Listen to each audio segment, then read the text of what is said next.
DJ sound ಕೇಳಿದ್ರ ಬಹುಶಃ ನಮ್ ಕಿವಿ ಇದಾಗ್ತವ. ಯಾವ್ದಾದ್ರೂ ಹೃದಯ ಸ್ವಲ್ಪ ಅದ್ರ ಇತ್ತಂದ್ರ ಅದು ಕೂಡ ನಿಂತು ಹೋಗುತ್ತಾ. ಅಂತ ಒಂದು ಡಿಜೆಯಲ್ಲೇ ಅತ್ಯಂತ ಸಂಭ್ರಮದಿಂದ ಸಡಗರದಿಂದ ಇವತ್ತು ಕುಣಿದಾಡಿ ಕುಪ್ಪಳಿಸಿ ಕುಣಿದಾಡಿ ಈ ಕಾರ್ಯಕ್ರಮವನ್ನು ಯಶಸ್ವಿ ಮಾಡಿರ್ತಕ್ಕಂಥ ನನ್ನ ಯಾವತ್ತು ಯುವಕ ಕಣ್ಮಣಿಗಳೇ ಅಂತ ಹೇಳಿ ಇವತ್ತು ನಾನು ಕರಿಬೇಕಾಗುತ್ತ. ಎಲ್ಲ ಯುವಕರೇ, ಅದರ ಇತಿಹಾಸ ನಾನು ಹೇಳುವಂತ ಅವಶ್ಯಕತೆ ಇಲ್ಲ, ಅದಕ್ಕಾಗಿ ನಾವು ವಕ್ತಾರ ಬಂದಿದ್ದಾರೆ. ಈ ಸಂದರ್ಭದಲ್ಲಿ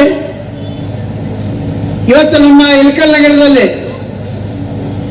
ಏನು ಹಿಂದೂ ಸೇವಾ ಟ್ರಸ್ಟ್ ಯುವಕರು ಇಲ್ರಿ ಕಳೆದ 2 ವರ್ಷದಿಂದ ನಾವು ಶಿವಾಜಿ ಜಯಂತಿ ಮಾಡಕ್ಕಾಗಿಲ್ಲ. ಯಾಕ ಅಂತ ಕೇಳಿದೆ. ನಾವು ಒಂದು ಗೋಶಾಲೆಯನ್ನ ನಿರ್ಮಾಣ ಮಾಡ್ಬೇಕಂತ ಮಾಡಿದೀವಿ. ಆದ್ರಿಂದ ಅದಕ್ಕಾಗಿ ಹಣವನ್ನು ಸಂಗ್ರಹ ಮಾಡ್ತಾ ಇದ್ದೀವಿ. ಈಗಾಗಲೇ ಸುಮಾರು ಒಂದು 10-15 ಲಕ್ಷ ಹಣ ಸಂಗ್ರಹ ಆಗಿದೆ. ಆ ಭೂಮಿಯನ್ನ ತಕ್ಷಣ ಖರೀದಿ ಮಾಡಬೇಕಾಗಿದೆ.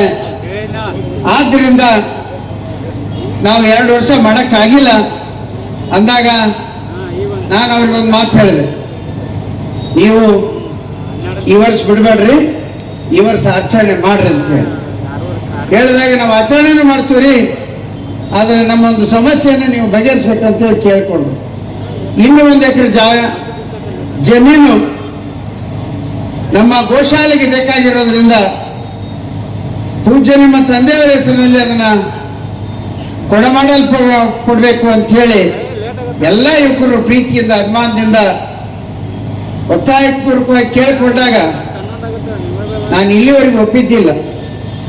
ಈಗ ಸಾನೆ ವೇದಿಕೆಗೆ ಬಂದ ನಂತರ ಅವರಿಗೆ ನಾನು ವಿಷಯವನ್ನು ಅವರು ಬಂದು ಕೇಳಿದಾಗ ವಿಷಯವನ್ನು ತಲುಪಿಸಿದಾಗ ಬಹಳ ಸಂತೋಷದಿಂದ ಅವರು ಅದನ್ನು ಘೋಷಣೆ ಮಾಡಿದರು.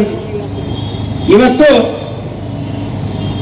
ಈ ಹಿಂದೆ ನಮ್ಮ ಸರ್ಕಾರದ ಅವಧಿಯಲ್ಲಿ ಕೂಡ ಊರು ಪಕ್ಕದಲ್ಲಿದ್ದಂಥ ಒಂದು ಜಾಗವನ್ನು ಗುರುತಿಸಿದ ನಂತರ ಅದಕ್ಕೆ ಮುಂದೆ ಅಡೆತಡೆಗಳಾಗಿ ಕೋರ್ಟ್ನಲ್ಲಿ ಹೋಗಿ ಅದು ನಿಂತೋಯ್ತು.